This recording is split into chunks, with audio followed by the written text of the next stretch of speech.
है, हमने आज जो फेसबुक पे पोस्ट किया था कि मैं पॉलिटिकल साइंस सब्जेक्ट जो है यूपीएससी के सिलेबस के हिसाब से एक एक टॉपिक को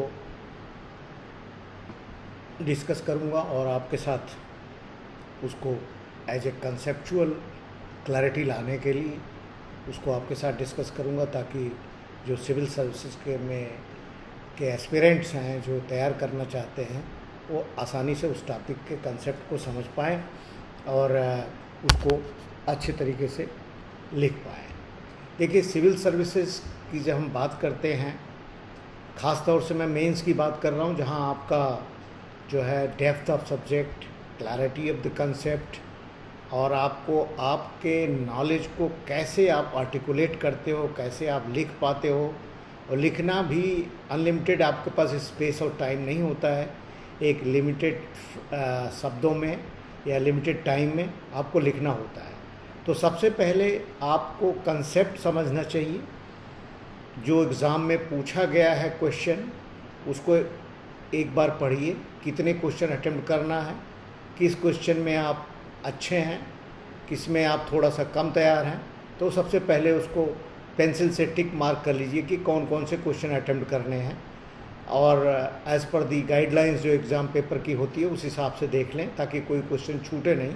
और टाइम एलोकेट ज़रूर रखें, क्योंकि टाइम अगर आप मैनेज नहीं कर पाएंगे तो एक पर्टिकुलर क्वेश्चन में आप जो है अगर ज़्यादा टाइम लेते हैं तो नेचुरली दूसरा क्वेश्चन आंसर उसका अफेक्ट होगा।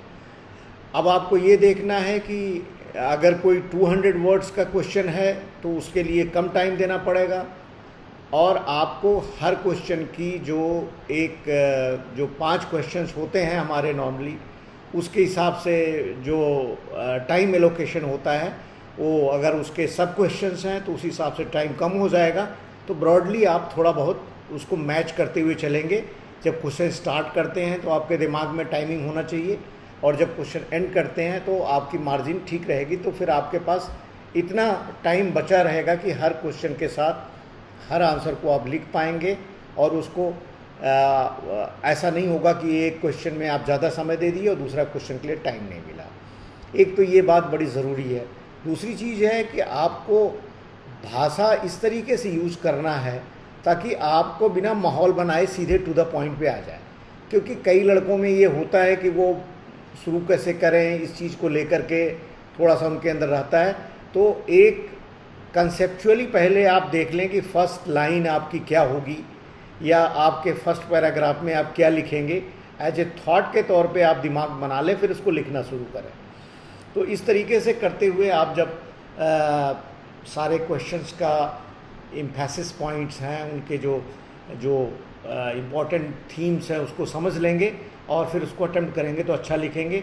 और थोड़ी सी आपको अपने जो एग्ज़ाम में जो पेपर मिलता है, मोर और लेस आपको एक अपने आप से भी प्रैक्टिस करके एक देख लीजिए कि कितने लाइंस में आपके कितने वर्ड्स होते हैं।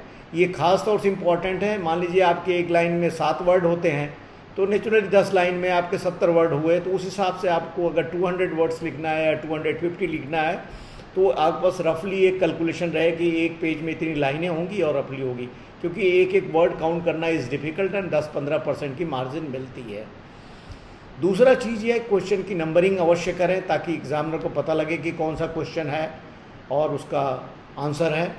और एक चीज़ जो मैं एज ए साइकोलॉजिस्ट समझने की कोशिश करता हूँ कि सबसे बढ़िया क्वेश्चन सबसे पहले लिखें, क्योंकि जब एग्जामिनर आपके पहले क्वेश्चन को पढ़ता है तो उसको एक आइडिया बनने लगती है कि आपका डेप्थ, आर्टिकुलेशन और कंसिस्टेंसी और विषय को किस तरीके से आपने पकड़ा है, समझा है, तो इससे आपको मदद मिलेगी।